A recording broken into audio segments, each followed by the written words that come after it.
In the most recent cycle of escalation, an alleged Israeli strike killed an Iranian general in Syria. An Iranian-backed group attacked U.S. forces in Iraq, wounding 3 U.S. service members. And the United States responded, killing at least 1 member of Kataib Hezbollah. What's going on, everyone? Let's take a look at some updates as it relates to the ongoing war between Israel and Hamas. I'm recording this at 9 a.m. Central on Tuesday, December 26th, 2023. For updated casualty information, you can find links in the description below to the data points presented by the Gaza Health Ministry and Al Jazeera, as well as the official sources from the IDF. Starting with operations on the ground, Israel says that they entered and cleared tunnels where they recovered the bodies of 5 deceased Israeli hostages that were being held by Hamas. After those 5 bodies were recovered and moved back into Israel, the IDF says they collapsed that series of tunnels in on itself. There's been an uptick in fighting in the Jabalia area in northern Gaza with countless small arms engagements over the last few days, and Israel saying that they were able to recover hundreds of weapons, explosives, RPGs, mortars, and military equipment. Additionally, Israel says they uncovered a tunnel network that went multiple levels below ground and connected to the home of Ahmed Ahandor, the commander of the Hamas Northern Division, who was killed by Israeli forces just a few weeks ago. Then shifting down south in Khan Yunis, southern portion of the Gaza Strip, Israel says they raided a weapons manufacturing plant and concrete factory used by Hamas to build some of these underground tunnels. Additionally, they say they've destroyed more than 100 Hamas sites in the Khan Yunis area in recent weeks. More on that in a second. Killing dozens of Hamas operatives in the process. It says the troops are establishing operational control over the main routes in the Khan Yunis area. So when they say Hamas sites, and it's nice and vague like that, you have to consider it could be rocket launch locations, weapon storage facilities, observation posts, tunnel networks, tunnel entrances, anything like that that could facilitate the movement and operations of Hamas. Then shifting over to Hamas, they say over the course of the past 4 days, their elements were able to completely or partially destroy 35 Israeli military vehicles and killed 48 Israeli soldiers and wounding dozens more. Some of the notes put out by Hamas over the last few days were saying that they had booby-trapped multiple tunnel entrances, collapsing those in as Israeli soldiers advanced, and then a lot of talk about IEDs, more than we've seen in quite a while. And I'm working on a follow-up video here to show some of the Hamas footage, just the size and scope of the IED threat that continues to emerge in Gaza. Now, I've seen some feedback recently asking how I differentiate the validity of these claims between the two warring parties, the IDF and Hamas. And I thought it was worth diving into the examples in today's report here. So starting with Israel, they said that they were able to kill dozens of Hamas operatives over the course of the past 24 to 48 hours. So if you look at the scope of the strikes in Gaza during this time period, the Israeli Air Force says they're carrying out between 100 and 200 strikes in Gaza every day. So to hear that those strikes plus operations on the ground killed, 20, 30, 40 Hamas operatives, that sounds about right? It's not an extraordinary claim. Additionally, if we look at the Palestinian casualty data put out by the Gaza Health Ministry, they don't break it out by Hamas versus Palestinian civilians. But over, again, the past few days, that number of total Palestinians killed in Gaza has gone up by a few hundred. So again, if the number of militants is less than the total number of Palestinians killed as per Palestinian reports, that's within the realm of possibility, right? If the Gaza Health Ministry said that 100 Palestinians were killed yesterday and Israel reported 5,000 Hamas operatives killed, that's a little different. Might have to call that one into question. Then looking at the other side, the Hamas reports here, they say they completely or partially destroyed 35 Israeli military vehicles over the past few days. If they said they attacked 35 Israeli military vehicles, 100% I would believe that to be accurate. There's a lot of close-range fighting going on all across Gaza. It's just very, very hard to tell, even for Hamas, the ones taking part in this fighting, to understand if they destroyed or damaged an Israeli. How many times have we seen in the war in Ukraine, a Ukrainian or Russian vehicle get hit with 1, sometimes even 2 drones or ATGMs, and the tank stops? You think that thing's cooked. And then it just turns and drives off like nothing happened, right? So anyways, if they said they attacked that many vehicles, 100% completely believable. But it's very, very hard to discern how many were completely or partially destroyed, even when the footage is released. And then in terms of killing 48 Israeli soldiers, that feels high. Just that would mark the last few days as the deadliest in this war since October 7th. And there's really nothing to confirm that with on the Israeli side. at this point.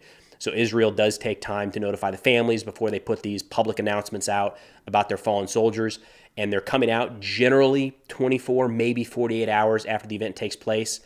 There have been additional fatalities listed by Israeli media, but 48 in a short period of time would mean that there were multiple mass casualty events, significant attacks carried out by Hamas, and not really seen any talk of that in Israeli media. So anyways, that's kind of how I look at these, trying to weigh the reports from the two sides. It's messy at best, but hopefully that's a little bit of insight.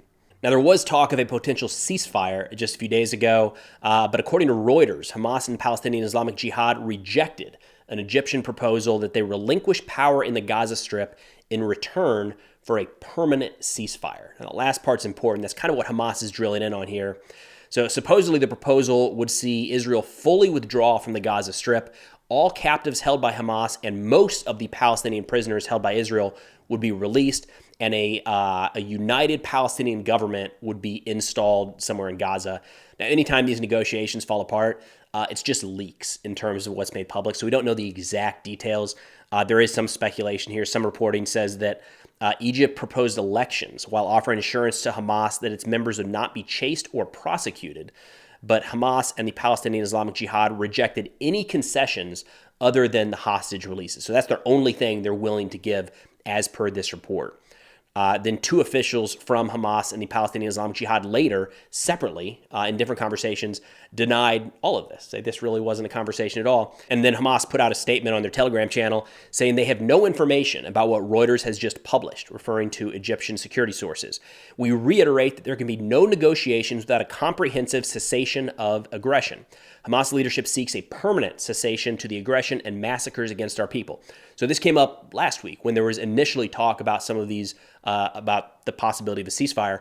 Hamas is not pushing for a 3, 7, or even 10-day pause in the fighting to allow humanitarian aid in, anything like that. Hamas right now, their negotiating position is to end the war. I said it last week, I'll say it again, I don't think the conditions are set for that. I don't know that Hamas has the position of authority they maybe think they do to demand right now that the war ends. And kind of in support of that, Netanyahu said in a statement with the troops yesterday, quote, "We are not stopping. The war will continue until the end, until we finish it, no less." And he wrote an op-ed in the Wall Street Journal where he laid out his 3 prerequisites for peace in the Gaza Strip. First, Hamas must be destroyed. Second, Gaza must be demilitarized. And third, Palestinian society must be de-radicalized.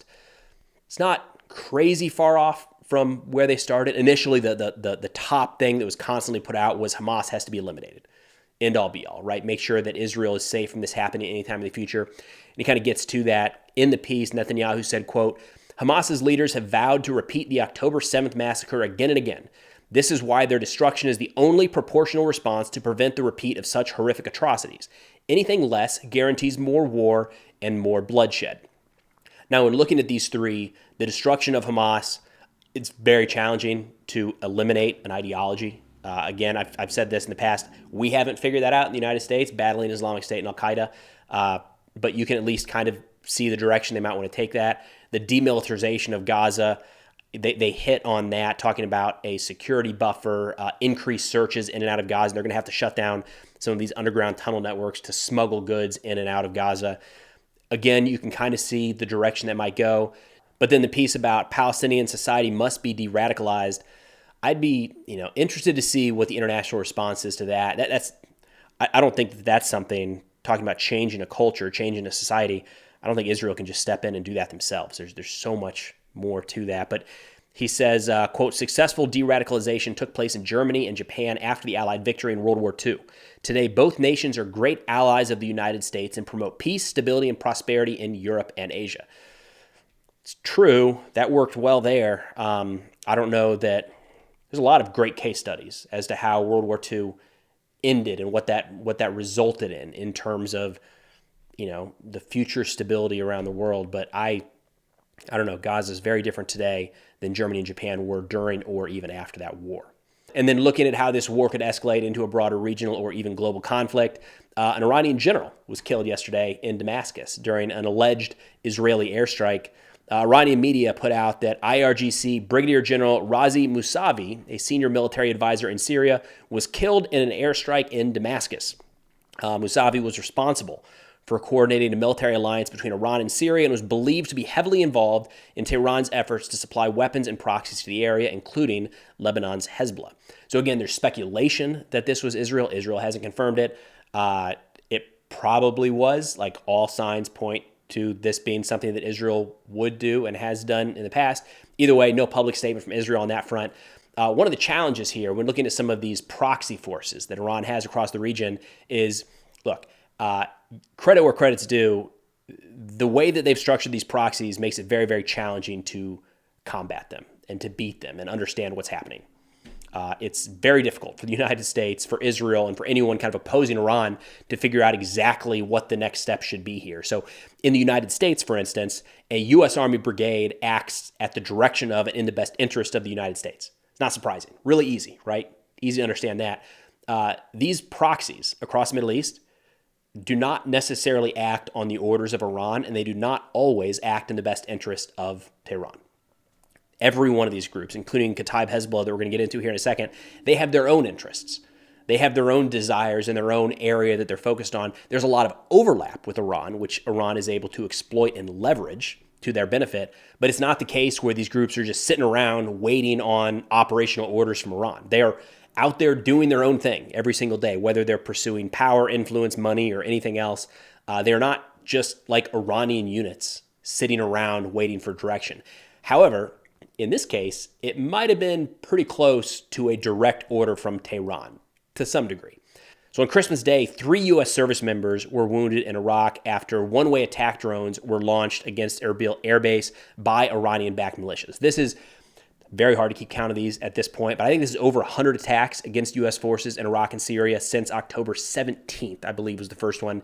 The problem is, a lot of times you get these groups announcing these attacks and they don't actually make it to the American base. How do you count that one? If it crash lands in the desert somewhere, is that an attack against American forces? Other times we don't get the full details released from the Department of Defense, but either way, on or about 100. It's a lot. And in response to these attacks, the U.S. carried out airstrikes against multiple facilities in Iraq used by Kataib Hezbollah. The U.S. says early assessments indicate that these airstrikes destroyed the targeted facilities and likely killed a number of Kataib Hezbollah militants, and there are no indications right now that any civilian lives were affected. It's worth noting that Kataib Hezbollah earlier today did put out an announcement on their Telegram channel that one of their militants was killed. They didn't say where or how, and I haven't seen anything in terms of number of wounded. There was some speculation that that number was in the 20s, like 22 to 24, but we'll have to wait for confirmation on that front. So then kind of stepping back, looking at the timeline here, you've got an Iranian general killed in Damascus, and then very shortly thereafter, Kataib Hezbollah, an Iranian-backed militia in Iraq, carries out the most successful attack against U.S. forces in the region in quite a while, wounding 3 U.S. service members. That's why I said this one might be a little bit closer to a, Tehran called, time for Kataib Hezbollah to act. And then as a response, the United States strikes a couple of those Kataib Hezbollah targets, killing at least one of their members. But that's all I've got for now. Of course, if you're interested in national security subjects, be sure to check out the sit reps I put out on Substack. Link is in the description below. Substack now also has ad-free, sponsor-free videos that go live about 1 hour before they're up on YouTube. But thanks for watching. I'll see you all next time.